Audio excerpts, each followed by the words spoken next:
So, okay, I just have to say this because it's so frustrating. Like, everyone has family members, right? Like, I don't, fuck some shit. I'm just so confused about it. I think people are putting their worth, their like human worth, in relation to somebody else. Like, in order for them to feel worthy, they have to know that there's someone else that's unworthy. And that honestly doesn't make any sense because if you are seriously in a place where you're describing another human life as like undeserving or unworthy, that says way more about you as a person than it does about the other person. Like, it just says that you don't value human life, which a lot of people don't because we have a lot of awful shit happening in the world.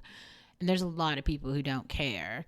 And I don't really expect that to change. But also, I just remember, like, oh, because, like, all of our families are so different, there's certain conversations, let's say, that I have with my family behind closed doors that you're not having with your family behind closed doors just because we have different families. And so you might not understand that, like, my entire worldview is completely different from yours, like 100% different. And because you don't understand that, you might be here making assumptions that like we have some commonalities that we are striving for a similar thing when we're not. And that's one thing that to me it constantly confuses me, like even the little things. Like people believe that when someone has a win or a loss that there isn't someone kind of rooting for the win and someone else rooting for the loss, when in reality and every single day that is actually the case. Like when someone wins, someone else typically has to lose. And the really sad part about that, like, okay, so I was reading, I read this the other day. So, in San Francisco, it looks like Black Americans are going to get like $5 million a piece, for reparations. Then I saw Michael Knowles and Ben Shapiro cover this, and they were like, "Who gets paid for being black or something?" And there, to me, that sort of conversation and that sort of rhetoric being acceptable, if that is acceptable, it's also acceptable to make fun of Jewish people. It's totally acceptable to wear fuck you, fuck the Holocaust jokes. And really, like, if you don't understand why Black Americans are getting reparations, you could also say, like, that's what I mean. Like, Black Americans getting reparation is beneficial for Black Americans, okay? Because they, like, have gone through a lot. Like, slavery was real. And yes, if you were not a slave and your family was not enslaved, okay, like I think some of y'all are really confused about like the way that shit works. Like in order to have something, like someone else has to like not have something. Like the reason that we have to talk about Beyonce getting paid $35 million is because everybody else in the music business right now ain't getting paid that much.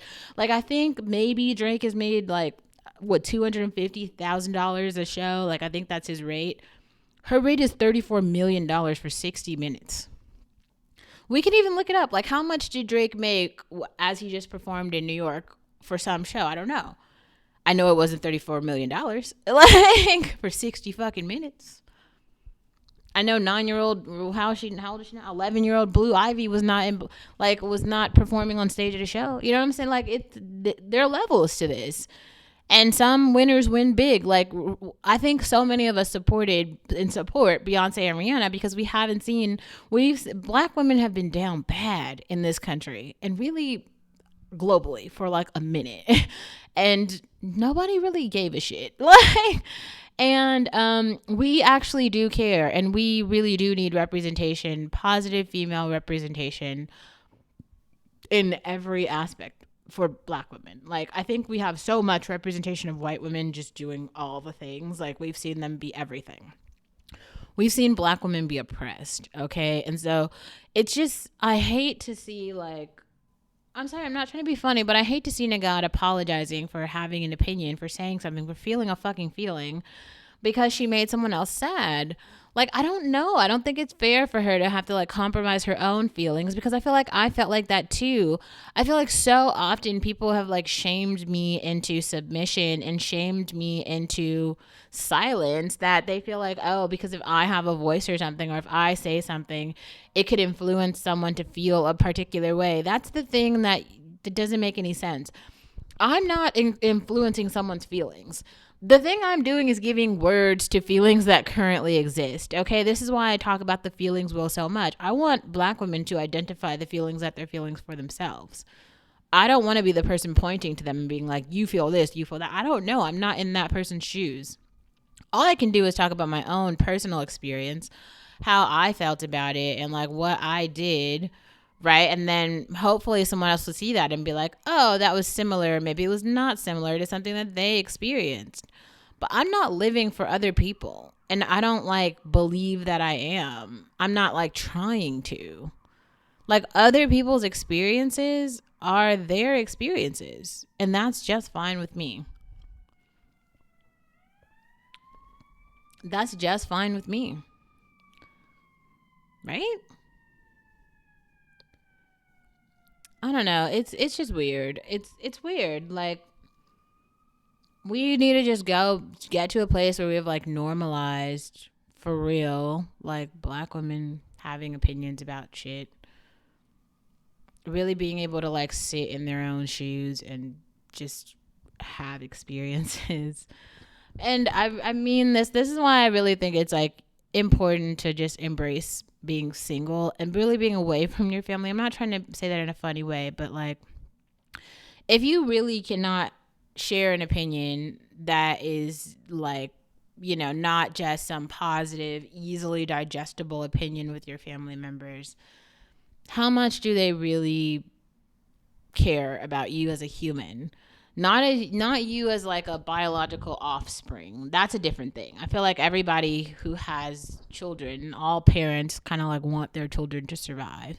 But a part of that is realizing that there are other people in the world who just don't want your children to survive just because racism or just some other reason really that someone would hate you, because no matter who you are, there's always someone who just hates you just because you're alive.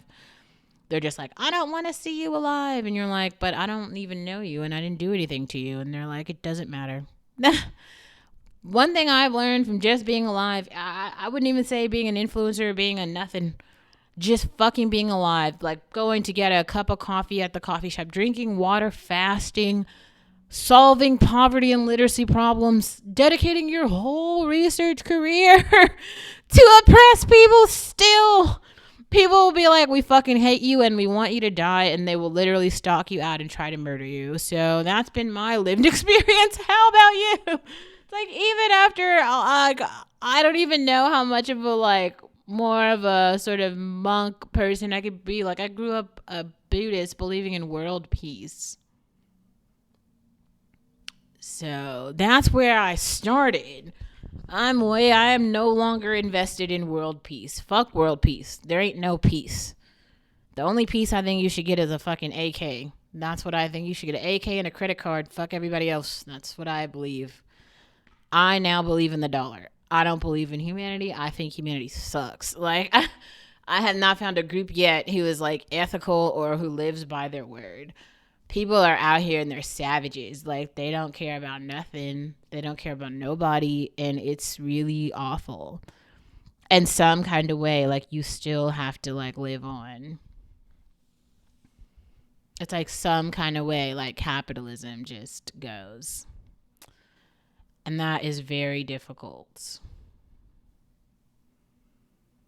That is very, very, very difficult. But also, there isn't really another way. So, you know, I feel like I was inspired by something Sagan wrote a while ago where she talked about why and how she journals. And I feel like sometimes I just get too depressed and a bit too lazy to even journal. But I'm going to force myself to do it. Why? Because I want to get to a healthier place. I want to be in a healthier place. I do. And I think that giving myself an opportunity to express honest feelings that I have just about things in general will help me get to a better place. So I personally am going to work toward that. That's all I have for right now, but I did want to pop in and say that.